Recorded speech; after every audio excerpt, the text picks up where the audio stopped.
What is up, everyone? We are back for another episode of Views from Metropolis, and Happy New Year! It is the start of 2025.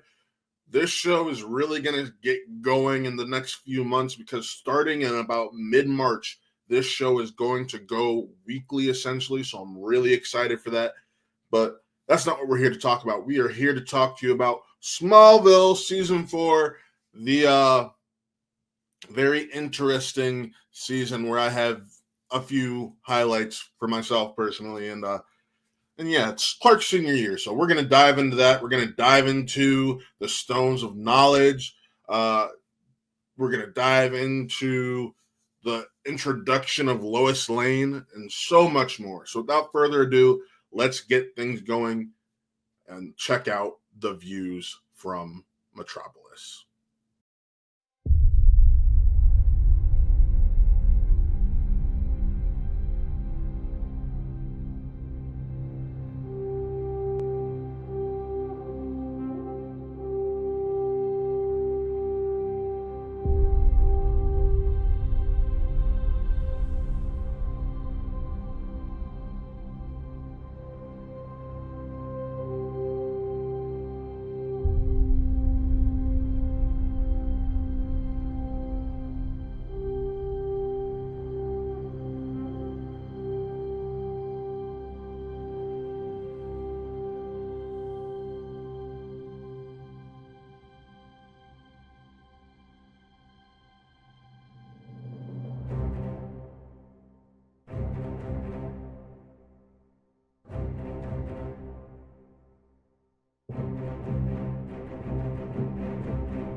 Hello, everyone, and this is the Views from Metropolis. We are on Smallville Season 4. Really excited to get into this because this, besides the last couple seasons, is probably one of the weakest ones, so I just wanted to get in and out of this real quick.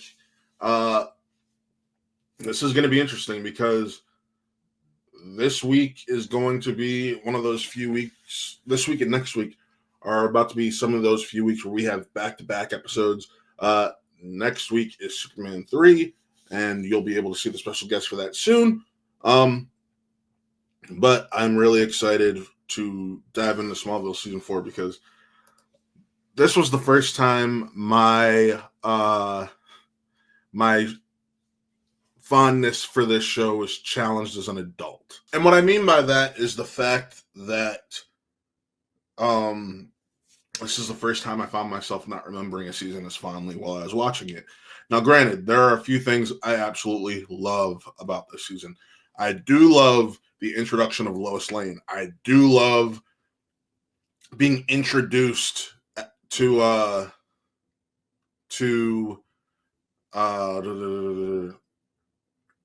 the Teagues. Sorry. And I do love just being able to see Clark get to have a more normal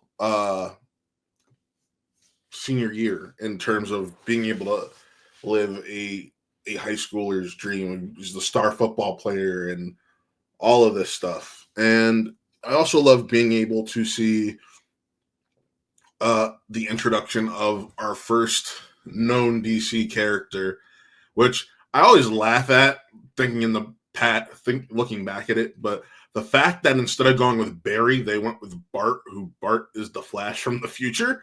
That was always interesting to me, and they call him Impulse, which he is Impulse before the Flash. So, I mean, it's a choice, I guess, and but still overall, really cool. I did find it really cool, and I love it, man. I really do. In the terms of Flash and whatnot. But the important thing to me was we get to see Clark come out of this stasis he was in with Jor-El, and he's got no memories of who he is, and is just kind of found wandering in the woods, nude, by none other than Lois Lane, and they begin to just search for these different crystals, and we don't know what these crystals are at first as the audience, and it turns out to be that they're the crystals of power, which ultimately become the stones of knowledge, or the stone of knowledge, which turns into the fortress of solitude, which we'll get into that later. But we find the first crystal in Egypt with Lex and this Egyptian statue. It's inside of it, and you see Clark take down Lex's plane to get this crystal, and it's so weird, because you just don't expect that.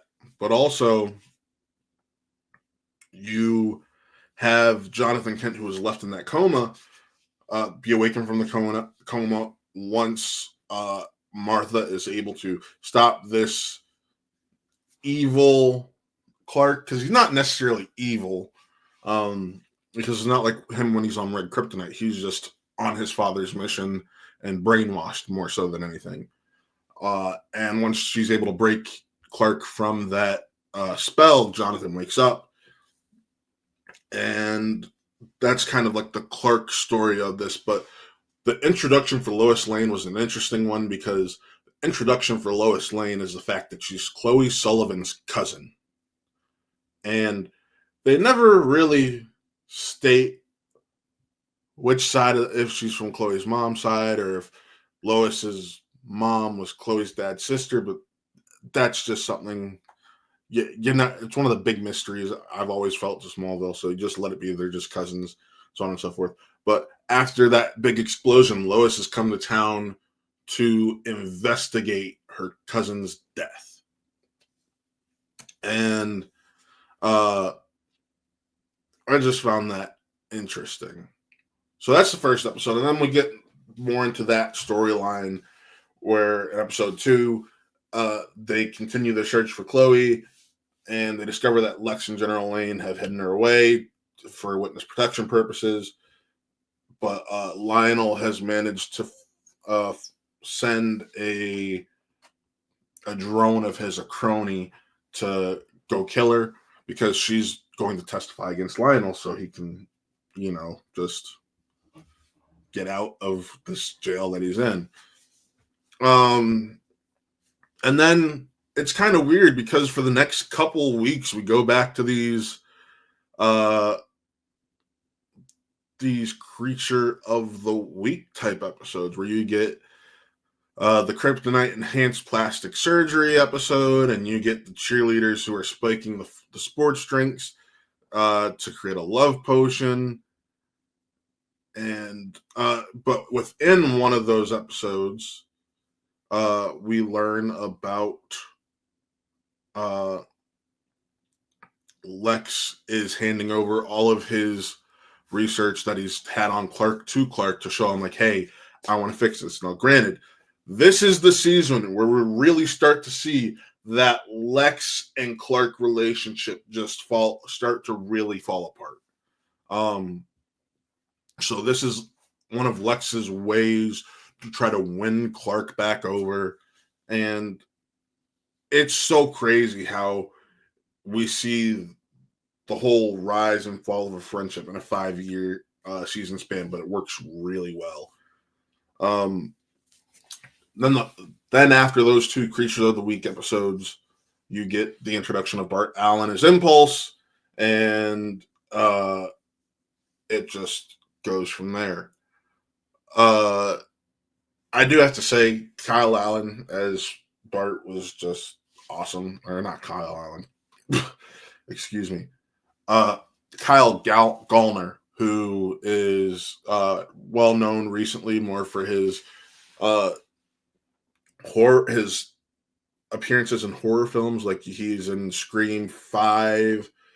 He's the creepy 20-something-year-old stalking a high schooler, and he had his car turned on with the knife and that. And then he was recently in Smile and Smile 2. Smile 2, that his beginning scene was just awesome. And that just was great. But I kind of like that they gave us Bart in Smallville compared to Barry, because if we had gotten Barry, this wouldn't feel like Barry. However, if you do know who Bart is and that he's like this headstrong, cocky little shit, you know that Kyle Gallner nailed that perfectly. Now, part of the reason Bart is this cocky little shit is because he knows that he's Barry Allen's grandson. So that's why I'm like, I like it, but I still have some issues with it in terms of canon and DC. But what can you do? You just got to ride with it. Now, within these first 4 or 5 episodes, we also learn that Lana, who had gone off to school in Paris, is now dating someone.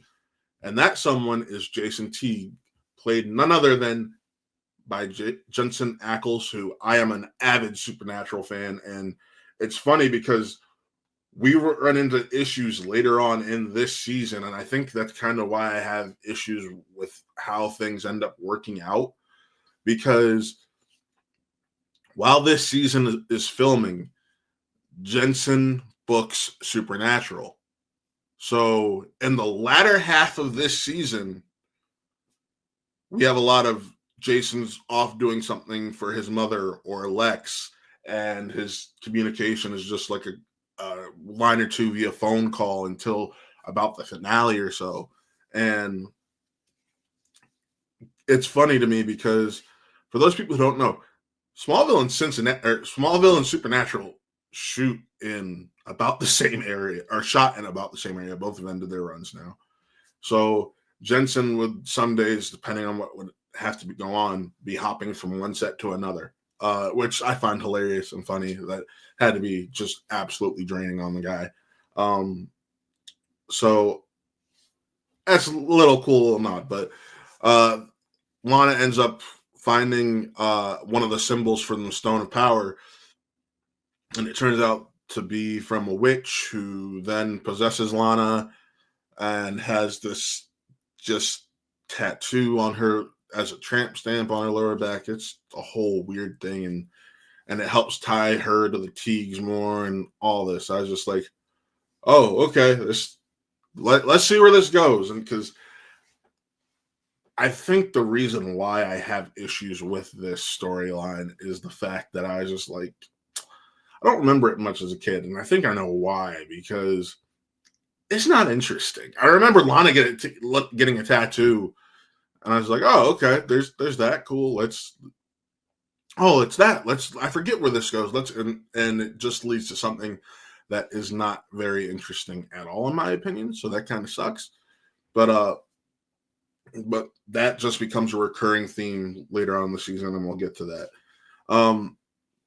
So then we get the episode Transference, which, if those of you who watch the Talkville podcast know, Tom Welling has said this ended up leading to one of his favorite interactions with Jonathan Glover during the filming of Smallville, because they're essentially having to play one another, because Lionel uses one of the Stones of Power to cause him and Clark to switch bodies. So Lionel is living in Clark's body, and Clark is living in Lionel's body. So it's a Freaky Friday, where now you have Jonathan Glover, who has to act like Tom Welling does as Clark while in prison, and you have Tom Welling, who has to act like Lionel outside of prison. And I just found that awesome. It's a funny, fun episode. It's not Creature of the Week, but it does serve a purpose in the long run of the season, because you do get a Stone of Power introduced. And then you have the episode Jinx, which has our an interaction with Mxyzptlk, who in the past has been a dimension hopping figure and kind of alien. Where in this, he's a foreign exchange student from another country, which I guess when you're doing Smallville and trying to figure out what how can you make mix political or Mixie, as they have called him in Justice League and other Superman iterations over the years, how you can get him to work in a series like Smallville. So that was one of those things you're like, all right, let that slide. Cool. It's whatever. Now we get further into this season where we have Lana is possessed by the 17th century witch she's a long descendant of, and she casts a spell on Lex, Chloe, and Lois in the quest to find the Stones of Power. That was like a craft type episode. It was really weird. But hey, I guess you can argue it's what high school boys' dreams were made of back in that time, because it was 2004 and we did stuff like this more often on TV. This is one of those times where Smallville starts to show its age a little bit because it's sexualizing these young women. So, hey, what can you do? That's where we were. But you move on to a couple episodes like where Lex is accused of killing a fling. And Lana has a dream of Isabel Thoreau, who's the witch's execution, and she sees Genevieve Teague's Genevieve Teague's ancestor. There we go. Who is the one who led to the killing of Isabel Thoreau, and then all of a sudden, we meet Genevieve Teague, who looks just like Lana, looks just like her ancestor, and just happens to be Jason's mother. So you get that going.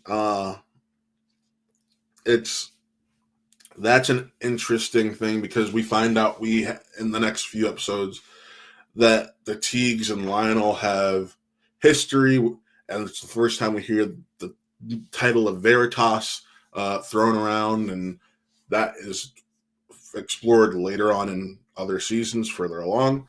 But it's a nice, interesting, just like I guess in a way you can call it a Smallville equivalent to Court of Owls, because they're all looking for the Traveler. And if you don't remember who the Traveler is, go back and watch the other episodes we've done with Views from Metropolis. It ties into Virgil Swan and who Clark is, because Clark is this Traveler who's predicted to save the world, so on and so forth. So if you want to go more in depth on that, go check out the past episodes. So from there, we get to the episode Unsafe, which we're about at the halfway point of the season. Alicia Baker comes back. She is, for lack of a better term, cured, because while she still does have her powers, she is more in control of them, and just an actual genuine person. And what sucks is, we see Clark hesitant, and then she wins. She does use red kryptonite on him, but ultimately ends up winning she wins him over. And we see Clark, and one of the few times I say he finds love outside of Lois Lane, with Alicia again. And then we have that episode continue in Pariah, where Alicia becomes the prime suspect in an attack against Lana and Jason, who are being targeted because their relationship is deemed unpure by the actual murderer, due to the fact that she's a senior in high school and he's long been graduated from college. So there's that. And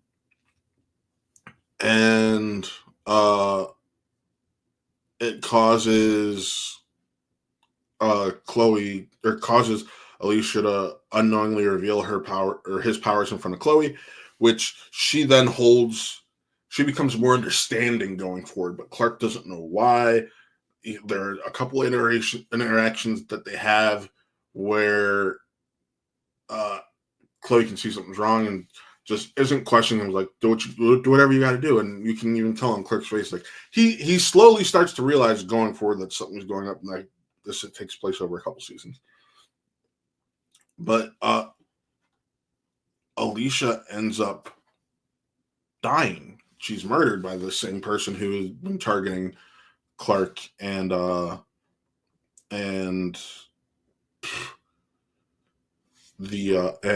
Clark, Jason and Lana. Sorry, it's early. So Clark is hurt by that, and it's one of those few times where I feel like you really get to see Clark extremely vulnerable in these early seasons. The next time really being the death of his father. But then move on to the next episode where Clark is being recruited by Met U for a football scholarship, and he meets he's shadowing a former Smallville standout who it's becoming apparent he has powers, and he uses those powers to do better in sports and is abusing them. Now, what makes this interesting is because one of the reasons Jonathan didn't want Clark playing football in earlier seasons of Smallville is because he was afraid Clark would use his powers. Well, that continues on throughout this season while Clark is playing football, but ultimately comes to a head in this episode when Clark sees that somebody's using his powers, and when they give this large soliloquy as to why they decided to use them, it is what causes Clark to be like, you know what, as much as a full ride would help my family, and I do want to go to college, I have to give that up, because what if something like that were to happen to me? So he makes, it's one of those sacrifices you see him make early on that's just like, all right, bravo, Clark, you did the right thing. It shows that he is growing and maturing as a young man. And then the following episode is one of everyone's favorites.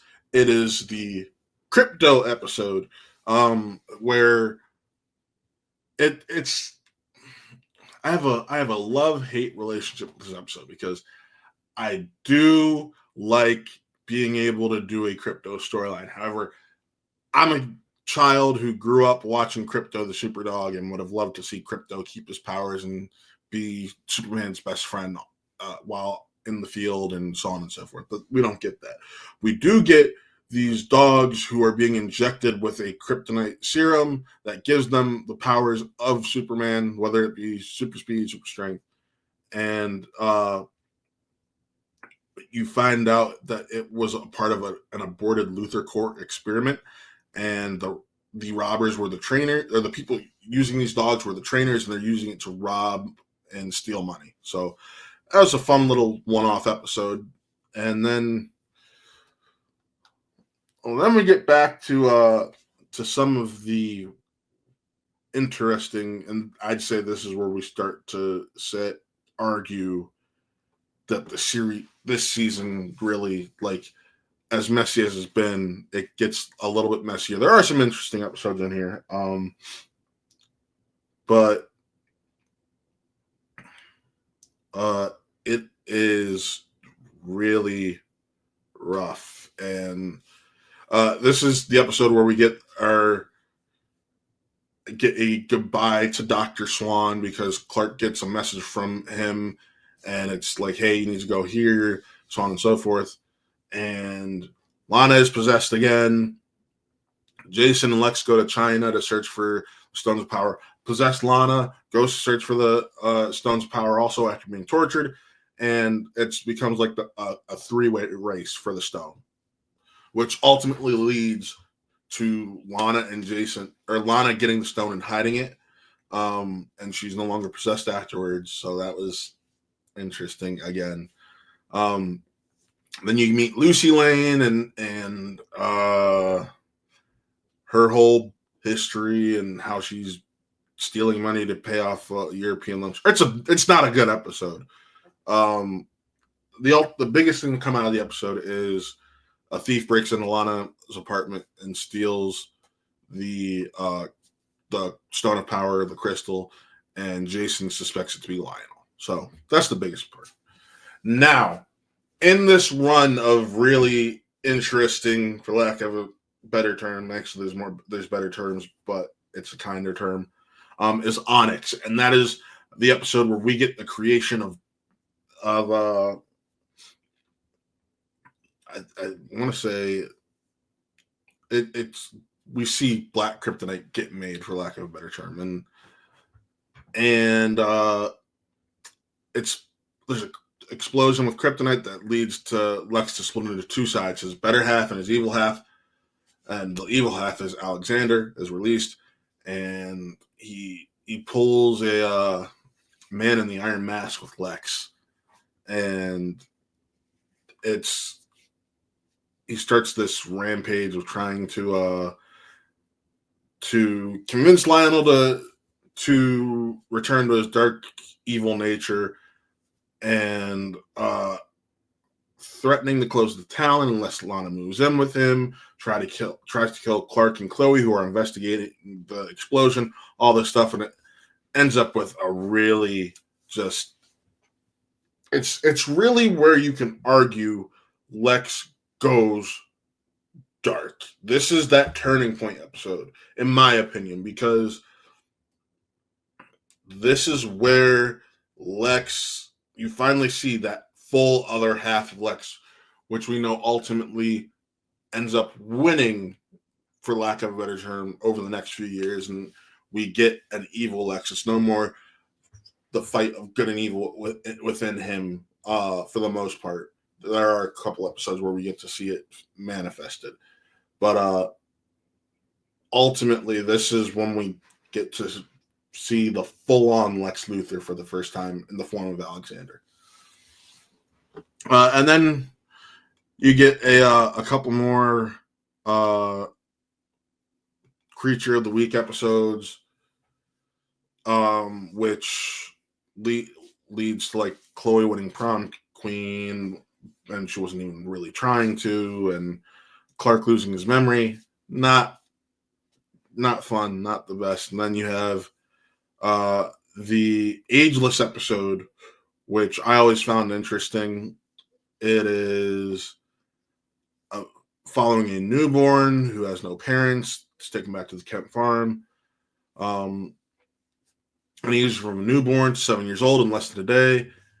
And it's becoming clear. It's like the anti-Benjamin Button. He's aging at a rapid rate to the point where when he ages, he's going to like die in a matter of days. But because he's got this, I can't remember if it has to do with kryptonite or leads to corp experimenting. When he ages out and dies, it could cause a massive explosion that can knock out a large portion of the county. And Clark, kind of at death, hugs him so he can absorb the blow. And it's a really beautiful and poignant episode, and shows you what Lana and Clark could be as a couple, especially as parents. And I really dug it. I know it's a weird one to like, but I really dug it. And it's that look of what could have been, and that's cool to me. And then we get the episode Forever, which is like the last episode before the finale, and it's a Creature of the Week episode. So Smallville finishes that in high school with a student who has the ability to petrify and petrify students and freeze them in time, because he's Peter Pan. He doesn't want to grow up. He doesn't want to graduate. And if you don't follow he's built. This is where I have issues with the episode. He built a replica of the school in a warehouse, And he makes these people just keep acting like they're in school, and it's weird. And it's like, hey, unless you want to get frozen, you need to keep acting and going along. It's stupid. It's just stupid. And yeah, it's a thing. We end up having Lex and Lionel kidnapped and tortured by the Teagues in an effort to find the artifact, or as we know is the Stone of Knowledge. And it reveals that Lana actually has that piece. So then we get to the season finale, which is commencement. It is the second meteor shower of Smallville, which means it's going to create another batch of meteor freaks. And Clark has to rush on the day of his graduation and get all the stones. The government comes in, this whole big thing. Lana may be wanted for murder. Lois is leaving to find her sister in Europe. It's just crazy bullshit, and you're happy to be getting out of this season because season 5 is a vast improvement over season 4. But overall, you're just like, okay, we did that. Smallville's done. It's over. Cool. Or this season is over. A lot of ups, a lot of downs. We end with this meteor shower that just ends up taking out Jason. Lana killed Jason's mother as Isabel and then is lifted of the curse. Just so much weird shit. And then the ending shot is Lana looking at this large crater where what seems to be a Kryptonian ship in the same shape as Brainiac ship. Oops, that's season 5. But a Kryptonian ship in the same shape as the crest for Superman, for lack of a better term,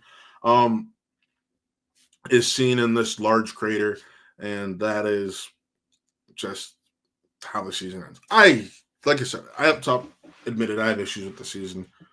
It's not great, but it does have its moments, and when its moments hit, they hit. And that's what I think is most important to me. But I'm happy to be moving on. I am really just digging doing this because it's letting me revisit what I cared about growing up. But I can't wait to share season 5 with you. But more importantly, I can't wait to continue this journey. Remember, this is the first week of a back-to-back episode week. So be sure to tune in next Friday as we do Superman 3 with my special guest. And yeah, it's going to be a fun one. We're getting into the Superman movies. And that's going to be weird for me because it's just like, yeah, these exist. They are movies. Yep.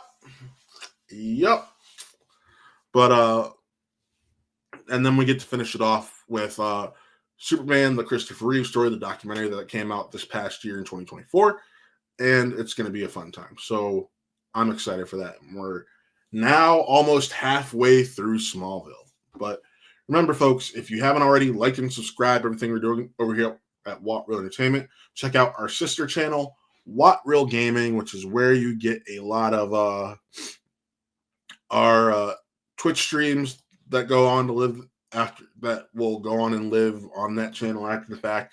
Taylor does a ton of shorts. Taylor's one of my business partners. He runs that channel, and just go enjoy that, have some fun. But also check out the video we did for the Superman trailer, visiting Metropolis, the real locations of the Superman teaser trailer. I did a special views from Metropolis. It's about a 10 to 12 minute episode covering all the different locations of my hometown, Cleveland, Ohio, that you can see in the Superman trailer. Because guess what? Cleveland is Metropolis, so you should go check that out. And once again, Happy New Year. Really glad to see you guys here on this channel in the new year.